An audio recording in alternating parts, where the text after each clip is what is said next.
All right, good evening. Tonight is going to be the mid-season motocross recap. Got some notes. I'm going to keep it short. I don't want this video to go too long. I can obviously talk a ton about dirt bikes. If you see me looking down, I have some notes, some riders specific I want to talk about, team specific I would like to talk about. So we're just going to jump right into it. I'm going to start with the 450s first because they're the ones that run a full 17 round big season. The 250s get split between East Coast and West Coast. So starting off with the 450s, Jet Lawrence, 3 wins in a row, just completely swept the Triple Crown. I mean, what would you say? The guy went undefeated in outdoors. If you watch him ride, he is so methodical and just flawless. I mean, he makes mistakes. The mistakes are there. Excuse me. No doubt about it. You can see the mistakes here and there, but they're so minute. Or when they do happen, his technique is so solid that the mistake, it just doesn't really seem to interrupt his flow. I think for the beginning of the season, I don't know if there was a bike setting. I don't know if it was nerves. I don't know if just everyone else was kind of coming out of the gate fresh and hungry and got caught up in a little bit. But, dude, look at the momentum he's got and the confidence. You know, it's not arrogant. It's confident. And that section where the hell were they just now? Indianapolis. And they had like that single roller and then the whoop section, and the whoops were so rutted, you weren't skimming them. So he was coming off the single roller, and which had kind of like a corner to it, and kind of hip jumping into the whoops. The bike control on that was insane. His technique, it's just incredible to me. I mean, I do. I watch it, and it's a little like watching a ballet. Like, it's so precise. It's so well thought out, you know, and I don't know if he's really thinking about it. I think he's been taught the right techniques, and something just clicks when that young man gets on a bike, plain and simple. I'm going to call it right now. He's your 2024 Supercross champion. I think unless, you know, something happens where he has a crash that causes a DNF or he has to miss a race or two or something stupid like that, and I don't really see it happening. He's been minimizing his mistakes. You know, when he's a kid on 250s, we've seen him take some wild rides. That one where he did that endo and then into the face, that one jump, and I think he broke his collarbone. Those mistakes aren't going to happen anymore. I just don't see it. I think he's matured that quickly that you're not going to see those types of mistakes from him. That doesn't mean they're not going to happen, but you're not going to see stuff like that. Number 2 on my list to talk about, Ken Roczen. K-Rock. I mean, what can you say? The dude showed up at outdoors. He's the only one that seemed to be, I think it was at Mount Morris. He's the only one that High Point. He's the only one that seemed to put pressure on Jet there. I know Chase maybe kind of had it sometimes. It's just, as Bubba Stewart would say, tuck the front. But Ken showed up and was able to keep Jet really honest. He's been able to do that in Supercross. His consistency's getting better. You know, I'm not saying that he's, you know, dominant like Jet. He's not. But it is the Ken of old. I genuinely believe it's Ken of old. But it's also Kenny that's like, hey, tonight's not my night. That's okay. If I can ride well, if I can hit my marks, get a good finish out of this, I'm okay with that. And that's fine. You know, he's relevant to the conversation. He's relevant to the championship hunt. Yeah, you know, I know now the points are usually if you get around, 24, 25 points behind at this point, it's unlikely. But either way, Kenny's been riding phenomenal. He's got that Suzuki set up exactly how he wants it. I think they've given him the resources he needs to get that bike set up how he wants it. I don't know. I don't have the inside information if maybe from back when he was with Soaring Eagle, RCH Suzuki, if they were able to pull some settings and some stuff that they did back then and put it on this bike, because the Suzuki is so unchanged and considered to be outdated compared to the other manufacturers. But then maybe he's got good data already to go by to make that bike work exactly how he wants it. He had great success on that bike. I believe it was Unadilla when he clinched the championship, because I remember he had flow yellow plastics, and I have his goggles inside in the house from that championship win, if I remember correctly. Anyways, Kickstart Kenny, dude's rocking, kicking ass. Cooper Webb. I do feel like it's a Cooper Webb of the old. As far as, I think that intensity is there. I think that tenacity, that bulldog, I think it's in there. But I also think this is a little bit more mature Cooper Webb, kind of like what I just kind of alluded to with Ken Roxon. If it's not there, it's not there. Dude's still gonna push the issue, no doubt about it. We saw it last week. Him, I think it was in the heat race, just smack right into Webb, trying to fight for an inside line that really wasn't there, or not Webb. I'm sorry, Jet Lawrence. The inside line wasn't there. Jet had already completely closed it off, and Coop just set it in there anyways. He's still going to be that bulldog. I mean, dude, in that Triple Crown and watching those things, even on TV, I could hear that bike just on the rev limiter when he was trying to pressure dudes. And that's what he's known for. He's known for talking shit on the line. He's constantly panic revving the crap out of you. I believe I've even heard stories of him doing it to Barsha, which is like the complete same dude, the same aggressiveness, and he's like, I don't give a shit about you. I don't care if you're Justin Barsha. Here you go. I'm behind you, bro. Get the hell out of my way. I think we do have that Cooper Webb back. I think he's feeling pretty good. As the season goes, maybe he finds a little more comfort on the bike, or is he just like, all right, all these guys have learned to understand the play. You can't win the championship in one race. So going out there and winning and going for the win at all costs isn't worth it. The other thing is now is with the World Super Motocross Championship and the way they're doing the payouts there, play your long game, get great points, have a good season, stay healthy, stay confident, roll that in the outdoors, try to achieve the same thing, go into the playoffs, and go for that, So I think that's something that maybe Webb is playing. We know Roxon is, because Roxon doesn't really ride outdoors. He picks a couple races, whether it be Unadilla, whether it be High Point, shows up, does well, and then does his World Supercross stuff, but then still comes back to be able to run the playoffs, gets enough points, he gets into the playoffs, and goes to Super Motocross Championship here in the States.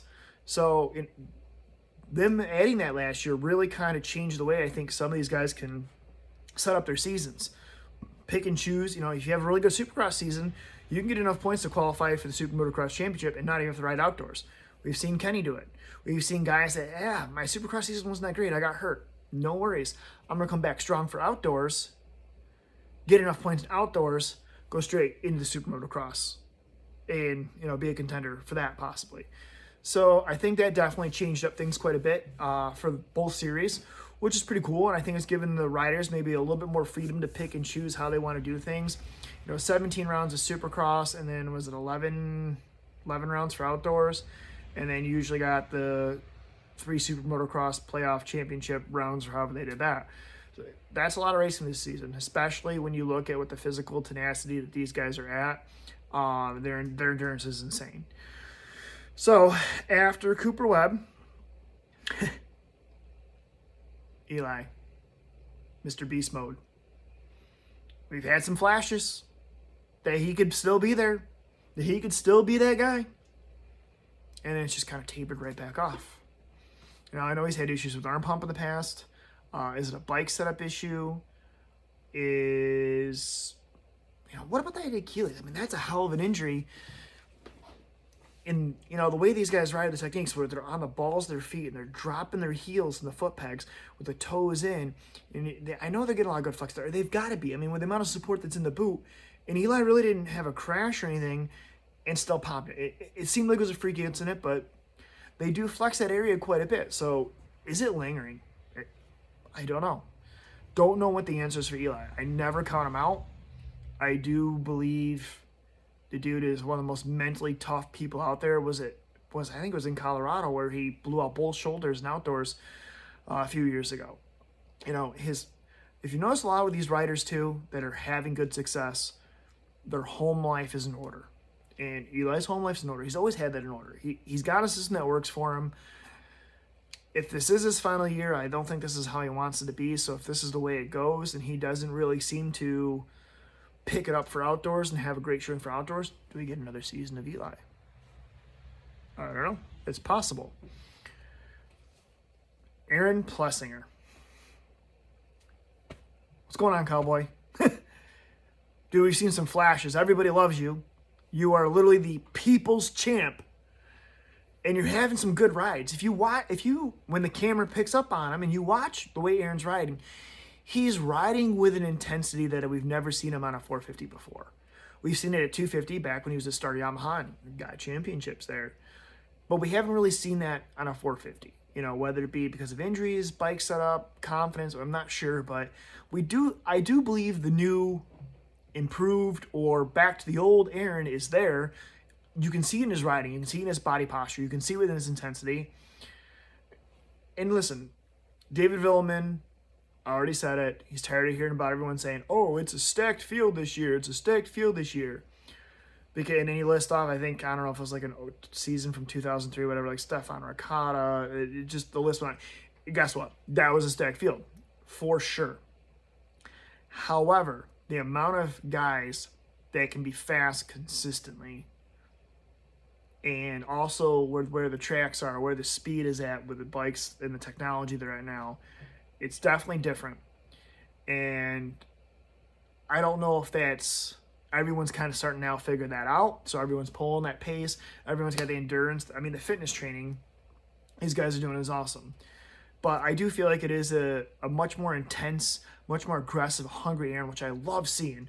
I know in one of the post-race interviews from one of the other media outlets, Aaron was talking about an incident between him and Jason Anderson.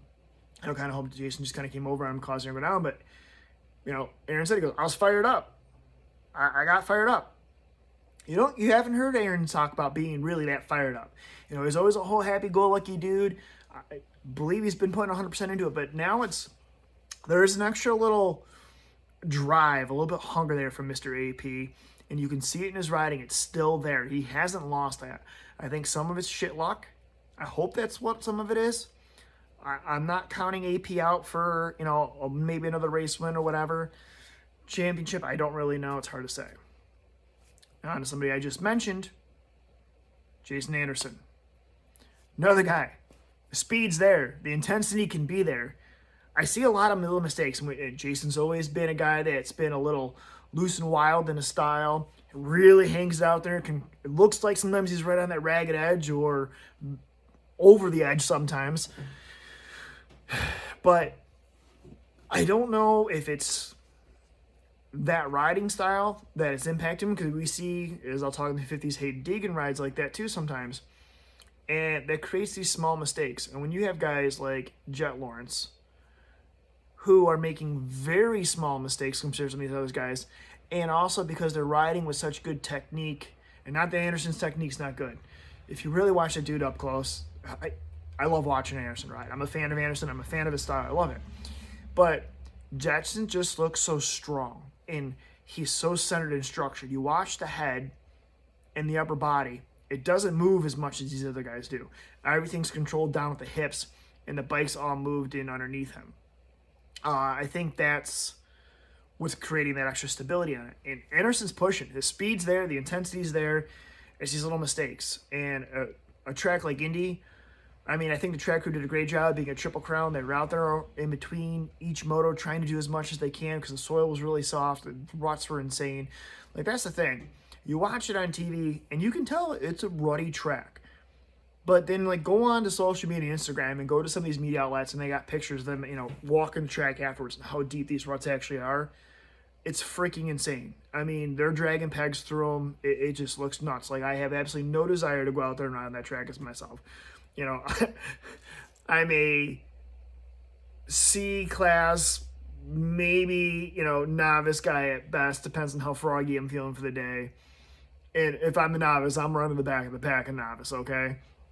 But I look at that and it's I have no desire to get out there and ride on those tracks. And then when you have a guy like Anderson that really kinds of hang it out and have that kind of wild style on that edge, it's tough because I feel like if Anderson brings it in and reserves it and tries to ride a little bit more reserved, then he doesn't have the drive, and it just doesn't suit him. His style suits him, but these tracks are not allowing for that style, I don't think, to really shine. You know, maybe we'll get some other tracks where maybe they don't get so deep, they're not as soft, they're not as rutted, and maybe we'll see a little bit more of that shine from Anderson. It's not saying that the guy can't ride rough, rutted tracks. He can. I just don't know if it suits his riding style that well. Now, I'm going to go on to a couple other guys here that are just kind of like, I don't know, Jay Coop. He has some great qualifiers. He looks good on there. When he goes out there with a whole pack and, you know, in main events, I don't know if it's just because he's not getting good starts, which at the same time, I think he's gotten a couple good starts in some heat races and stuff. I'm not sure what the whole pack, you know, what the whole deal is there. I mean, he has some great rides in outdoors last year. The guy can ride. I just don't know what he needs to put it together to get himself a little bit more consistently up front. He has the ability. We all know it. But the consistency's not there. Same with Justin Barcia. Now, Barcia, I know, had a little bit of an injury. They were working on some things with the bike going on. Yeah, some people have talked about in the past. But I just don't see much of him. I mean, he went to an LCQ once, and I don't know. Like, again, another guy that normally hangs out there, has that kind of wild style on the ragged edge. You know, he's still got that toss the bike around style, but I just don't see the intensity. I don't know what's going on there. I have no connections to the inside. If somebody does, that'd be great. I'd love to get into that. You know, but at the same time, if he can stay healthy in building blocks, I mean, that's the thing. These things, it's all building blocks. I'm going to allude to Adam Cianciarulo as another guy that, let's be honest, I think Adam Cianciarulo is one of the nicest, well-spoken dudes to ever sling a leg over a dirt bike. I just genuinely believe that. I've had the pleasure of meeting him at Unadilla, and just seems just a genuinely nice guy. If you'll check out his podcast, he's so well spoken, so articulate, and he's very open. Kind of reminds me of Cameron McAdoo. He's very open, very appreciative of where he is on this. I mean, the guy's been through a lot of crap, you know, as a professional motocross, supercross racer. And because I think, he finished like 11th or 12th at Daytona and still wanted to do a burnout. But I love that. I love that the people are just happy to be there. You're one of the top 20 fastest dudes on the freaking planet. On one of the gnarliest sports this world has ever seen. You get a 12th and you're out there and you're competing with those dudes. Hey, I go do a burnout too. Mookie. Malcolm Stewart. I'm a huge Malcolm Stewart fan. The guy, I haven't had a chance to meet him, but when you see little bits of him, I mean, I've seen him on the Christian Craig's vlogs, and stuff like that. Like, he just seems to have a very fun-loving personality. I love that he's into fishing. He's had a Bass Pro sponsorship. I mean, he might even still have it. Like, just such a unique character. And, you know, if you don't know anything about motocross, supercross, look up James Stewart and the Bubba Scrub. Malcolm is his brother. Malcolm is his own unique rider. He's got his own career, his own unique personality. Mookie has the speed. Mookie has the skill set. Some of the stuff he's had has been shit luck this season. Some of it is I don't know what he's not putting together. We heard the stories before Anaheim won about how he was just flying at the test track. And I believe it. I've seen some of the video clips on YouTube of him doing it. The guy was ripping. We've seen a couple flashes of that speed, you know, in the season. But he hasn't been able to put the whole entire package together yet. Man, I really would love for Mookie to get a good night. Get Mookie on a podium. Get Mookie on a podium, and I'll be so stoked. I'll be so happy about that. All right. So now we're going to go on to 250s. I'm going to try to keep this at a total video of 30 minutes. We'll see. I might go over. So we're going to talk about 250 East, which they just finished up in Indianapolis. They're on break. It's going back to West Coast and stuff like that. Cameron McAdoo. Happy-go-lucky kid. Kid's hungry. Was it Atlanta when they were doing during COVID and they were doing something? And he had those bunch of crazy racks. Had his noodle completely wrong and shouldn't have been out there, but the AMA let him back out there. Like, the kid is tough as freaking nails. He is. He's gnarly as hell. And he's got a new perspective. Another dude that's got his home life in order. You know, him and Maddie seem to have a great relationship. They support each other phenomenally. Everything seems to be real happy there. And I think she's also helping him stay focused on the fact that, hey, dude, you get to travel the world, well, the country, and get paid to ride a dirt bike for a living. I think maybe that takes a little bit of pressure off. Like, don't get me wrong, there's still pressure there. The good dude still wants to win. He is an effing racer. Don't let that fool you. However, emotionally, he's not allowing himself to come down here if something happens. He's keeping it right here. He's keeping himself grounded. I mean, he said that in his speech at Indy. And I think that's just allowing him to focus on the big picture on it. Deegan doesn't shake him up. It doesn't. And it actually, there was in the post-race conference, sounds like Deegan was a fan of Cam back in the day and still kind of gave him the nod of that, which I thought was pretty cool considering some of the shit going on. Yeah, we'll talk about that in a minute. Seth Hammaker had a gnarly get-off at Indy this last weekend. But the dude's been there. I mean, he had 2 third places before this Indy, which he had to get off. His demeanor with the situations that he's had with Deegan have been very well kept, very professional. A kid you want your kid to look up to. The way he's handled himself has been very, very impressive. And his riding has been good. He's just got to clean up some of the other mistakes. I don't know if it's nerves. It gets a little anxious sometimes. Cleans up some of those mistakes. He's giving Cam a run for his money. We've already seen it. They've been the 2 races before Indy this last week. Him and Cam were 2 and 3. Cam being second, him being third for 2 races in a row. So he has the ability to be there. Hayden Deegan. Can't deny the kid's speed. At all. Kid puts in the work. If you sit there and you want, he was handed it on a silver platter. Okay, yeah. Money was never an issue. Bikes were never an issue. Totally agree. But at the end of the day, that dude got up, was hungry, did the training, did the riding, did the fitness, did everything. I mean, Brian's even said it. He's like, dude, I don't go into the kid's bedroom and wake him up. He's out there doing his runs, 6:30 in the morning, and he does it on his own. The kid's self-motivated. He's hungry. He wants to win. He's a competitor. No doubt about it. Was what we saw last week with the incident between him and Seth Hammaker. If you didn't see it, it was Alabama, Birmingham, Supercross. First turn, Hammaker kind of, Daxton Bennett kind of bumps him or comes into his line or whatever, and he gets tangled in the back of Hayden's bike. They get up, his bike's up, and Hayden pushes his bike back down. They exchange words in the pits, like Hayden has his little fucking temper tantrum about it. And don't get me wrong, I was really disappointed in Hayden on that. Then on Bubba's World, James Stewart made a valid point.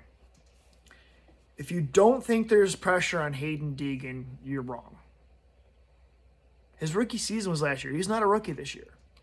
And he had a really good rookie season. It wasn't like he came out and won everything like back in the days of Ricky Harmonic, which it wasn't anything crazy like that. But the kid was consistently there. He had really good rides in motocross.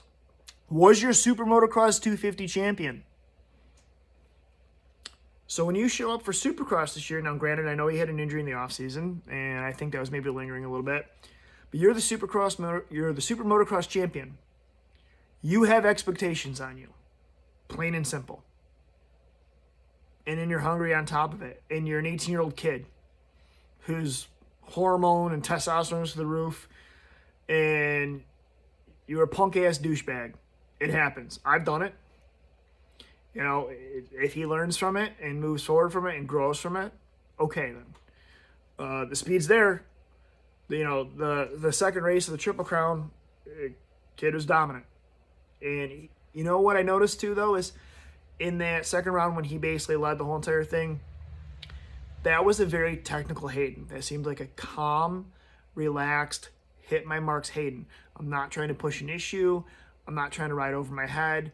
I'm just going to hit my marks and I'm going to pull this away because the track was that tricky, especially if you were back in the pack a little bit. Like, just hit your marks, don't make mistakes.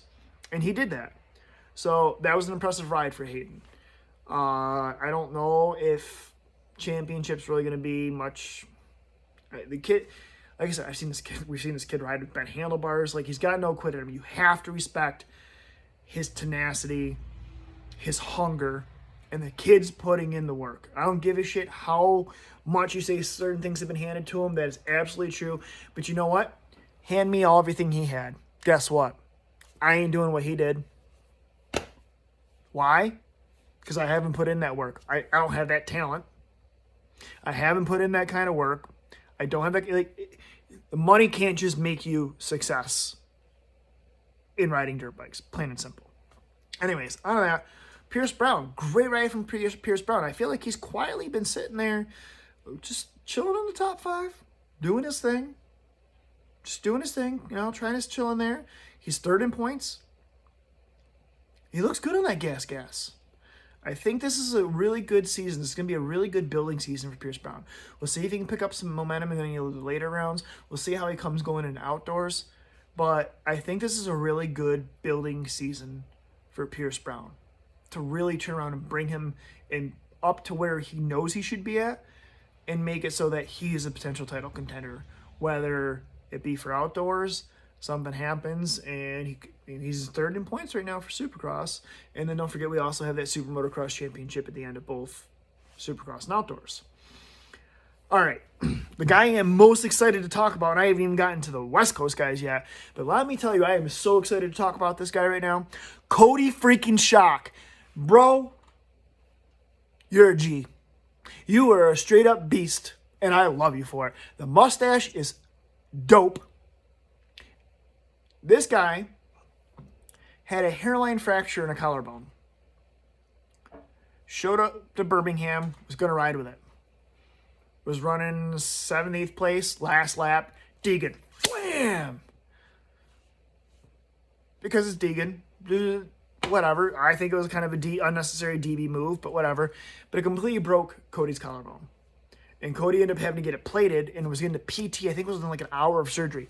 And then the dude turns around and shows up on a Saturday night and gets 5th overall in a Triple Crown on a soft, deep, rutted, gnarly track. Bro, if you are not a Cody Schock fan, you need to be paying attention. Now with that, Cody Schock, well, I'm giving you all the props because, dude, seriously, I'm a fan. The Club MX team. I want to talk about the Club MX team. This is the last piece I have on the 250 East Coast. Club MX. It's kind of got a cool, unique piece of this. I'm from Western New York, Canandaigua, Victor, Farmington area, blah, blah, blah, blah. The team manager for Club MX is also from Western New York.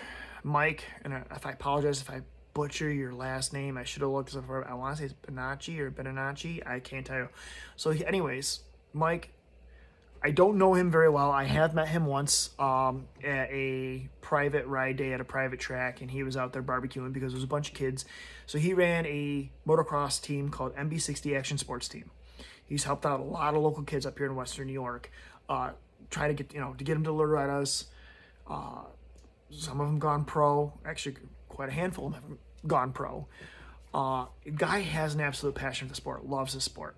He's now the team manager for Club MX. Doing a phenomenal job down there. And then also at Club MX, you've got the character of Phil Nicoletti, another Western New York dude that if you don't follow motocross and supercross, Phil's a character. He's always flipping you off and telling you to go F yourself, but he's one of the nicest people on the freaking planet. And that dude's legit fast. Like, when he was riding for Rockstar Husky at Unadilla, I think he ended up fourth. I think he just off the podium. I think it was 4th that day. Dude was hauling ass. He's from Cohocton, New York, which really isn't that far at all from me. I was actually living at one point only like 20 minutes from the area he lived in. He's on Team Club MX. I've got Jeremy Martin there, who, if you haven't followed that at all, the Martin brothers, Jeremy's still going. His brother retired last year. Jeremy's a beast of a dude, too. So you've got those dudes all riding for Club MX. We got Mike is a team manager on there. And the owner, and again, I forgot, I should have looked up his name. But if you don't know anything about Club MX, it's actually a riding and training facility. And then they started playing with the idea of having a team, and they've grown this. And then I think on top of the fact that you've got these characters of Phil Nicoletti and Jerry Martin, now adding Cody Shock, which has been awesome. They had Enzo Lopes last year, which Enzo had some really good rides last year. And don't forget about Garrett Marchbanks. That dude's a hell of a freaking rider too. They've got really good dudes.